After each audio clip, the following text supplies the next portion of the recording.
وخلق الله السماوات والأرض بالحق ولتجزى كل نفس بما كسبت وهم لا يظلمون ሰዎች ምንም ሳይበደሉ ሁሉም ነፍስ በሰራቸው መልካምም ሆነ መጥፎ ሥራ እንደየሥራዋ ልትመነዳ አላህ ሰማያትንና ምድርን በሐቅ ፍትህ በተሞላበት ጥበቡ ፈጠረ። أفرأيت من اتخذ إلهه هواه وأضله الله على علم وختم على سمعه وقلبه وجعل على بصره غشاوة فمن يهديه من بعد الله أفلا تذكرون አንተ ነብይ ሆይ ያ በቂ ዕውቀት ከመጣለት በኋላ ስሜቱን አምላኩ አድርጎ የያዘውን ሰው አየህን? እንደነዚህ አይነቱ አላህ ያጠመዋል፣ ሐቅንም እንዳይሰማና እንዳያይም መስሚያውንና ልቡን ይዘጋበታል፣ የህሊና ምልከታውንም ግርዶሽ ያደርግበታል። አላህ ከጠመመው በኋላ ማን ሊመራው ነው? ታዲያ እናንተ ሰዎች ሆይ አትገሰጹምን? وقالوا ما هي إلا حياتنا الدنيا نموت ونحيا وما يهلكنا إلا الدهر وما لهم بذلك من علم إن هم إلا يظنون ከሃዲያንም ከፊላችን ስንሞት ከፊላችን ሕያው ስንሆን ይህ የምድር ዓለም ሕይወት በስተቀረ ሌላ ሕይወት የለም፣ ጊዜ ማለትም እድሜያችን ካልሆነ በስተቀረ ሌላ ማንም አያጠፋንም ይላሉ። በእርግጥ በዚያ በሞቶ መቀስቀስ ዙሪያ ከሚጠራጠሩት በስተቀረ ምንም ዕውቀት የላቸውም። وإذا تتلى عليهم آياتنا بينات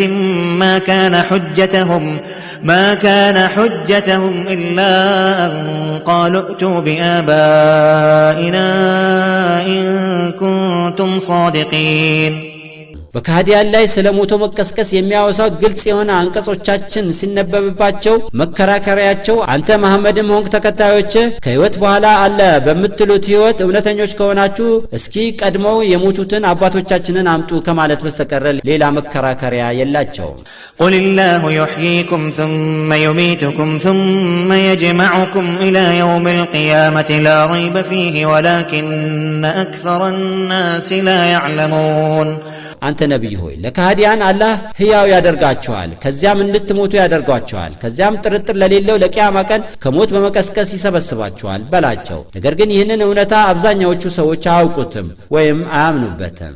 ወሊላሂ ሙልኩ السماوات والأرض ويوم تقوم الساعة يومئذ يخسر المبطلون በሰማያትና በምድር ያለው ግዛት በተቀላላ መፍጠሩም ሆነ መቆጣጠሩ ያላህ ብቻ ነው። የዓለም ፍጻሜ ሰዓቷ በመትከሰትበት ቀን ያን ቀን ለእምነት ከህይወት በኋላ ላለው ህይወት አፍራሽ አመለካከት ያላቸው አጥፊዎች ይከስራሉ።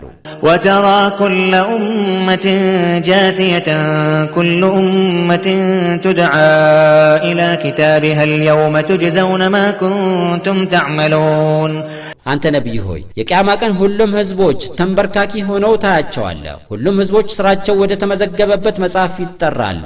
ዛሬ ጥሩም ሆነ መጥፎ ተሰሩት የነበረውን ትመነዳላችሁ ይባላሉ። هذا كتابنا ينطق عليكم بالحق إنا كنا نستنسخ ما كنتم تعملون ይህ መጽሐፋችን በእናንተ ላይ ጥሩም ይሁን መጥፎ ተሰሩት የነበረውን በጠቅላላ በሐቅ ይናገራል። እኛም በምድር ዓለም ተሰሩት የነበረውን በመላእክቶቻችን ግልባጩን እናስመዘግበው ነበር። فأما الذين آمنوا وعملوا الصالحات فيدخلهم ربهم في رحمته ذلك هو الفوز المبين እነዚያ ግን አምነው መልካሞችንም የሰሩት ጌታቸው ወደ እዝነቱ ወደ ጀነቱ ያስገባቸዋል። ይህም ጀነት መግባት ግልጽ የሆነ ድል ነው። وأما الذين كفروا أفلم تكن آياتي تتلى عليكم فاستكبرتم وكنتم قوما مجرمين እነዚያ በአላህ ፈጣሪነቱና በብቸኛ ተመላኪነቱ የካዱት ግን በመጪው ዓለም ሲወቀሱ አንቀጾቹ በእናንተ ላይ በምድር ዓለም ይነበብባችሁ በነበረ ጊዜ ኮራችሁ፣ ወንጀለኛ ህዝቦችም ነበራችሁና ስለዚህ ቅጣትን ቅመሱ ይባላሉ። وإذا قيل إن وعد الله حق والساعة لا ريب فيها قلتم ما ندري ما الساعة إن نظن إلا ظنا وما نحن بمستيقنين ከሃዲያን በምድር ዓለም ከሞት መቀስቀሱ በእርግጥ ያላህ ቀጠሮ ሐቅ ነው፣ የቂያማ ቀን ሰዓቷ ለመከሰቷ ምንም ጥርጥር የላትም በተባላችሁም ጊዜ ምንድነው የቂያማ ሰዓቷን አናቅም፣ በእርግጥ ከህይወት በኋላ ህይወት ሊኖር ይችላል ብለን ግምትን ብቻ እንገምታለን፣ ነገር ግን እኛ እርግጠኞች አይደለንም ትሉ ነበር። وبدا لهم سيئات ما عملوا وحاق بهم ما كانوا به يستهزئون ከሃዲያንም በምድር ዓለም ይሰሯቸው የነበሩት ኃጢያቶች ተገለጹላቸው፣ ይሳለቁበት የነበረውም ከሞት በኋላ ያለው ቅጣት ተረጋገጠባቸው። وقيل اليوم ننساكم كما نسيتم لقاء يومكم هذا ومأواكم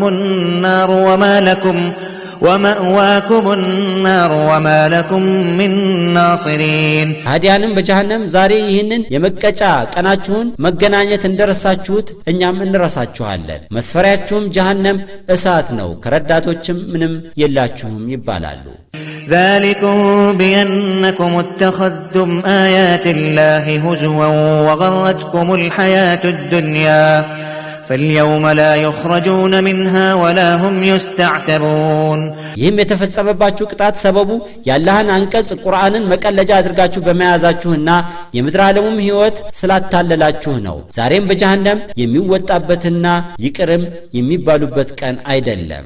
فلله الحمد رب السماوات ورب الأرض رب العالمين ለአላህ ለሰማያት ጌታ ለምድር ጌታ ለዓለማቱ ጌታ ምስጋና ተገባው።